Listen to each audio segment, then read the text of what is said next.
പശ്ചിമേഷ്യയിൽ സംഘർഷം രൂക്ഷമായതിനു പിന്നാലെ ഇന്ത്യൻ രൂപ ഇടിഞ്ഞു.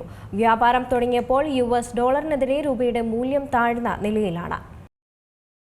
US ഡോളറിനെതിരെ രൂപയുടെ മൂല്യം 21 പൈസ ഇടിഞ്ഞ് 91.29 എന്ന നിലയിലെത്തി. വെള്ളിയാഴ്ച ഇത് 91.8 ആയിരുന്നു രൂപയുടെ മൂല്യം. ഇറാൻ പരമോന്നത നേതാവ് ആയത്തുള്ള അലി ഖമേനിയെ കൊല്ലപ്പെട്ടതും ആക്രമണങ്ങളും ആഗോള വിപണിയെ ആശങ്കയിലാക്കി. ഇന്ത്യയുടെ വിദേശ നാണ്യശേഖരം $2.119 ബില്യൺ കുറഞ്ഞ് $723 ബില്യൺ ഡോളറിലെത്തി. GDP കണക്കാക്കുന്ന രീതിയിൽ മാറ്റം വരുത്തിയതോടെ സാമ്പത്തിക വളർച്ചാ നിരക്ക് 7.6% ഉയരുമെന്ന് റിപ്പോർട്ടുകളുണ്ട്. ആഗോളതലത്തിലെ അസ്ഥിരത വരും ദിവസങ്ങളിൽ ഇന്ത്യൻ വിപണിക്ക് വെല്ലുവിളിയാകുമെന്നാണ് സാമ്പത്തിക വിദഗ്ധരുടെ വിലയിരുത്തൽ.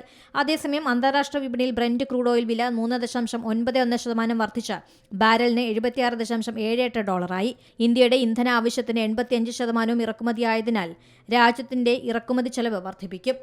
Business desk C Malayalam news.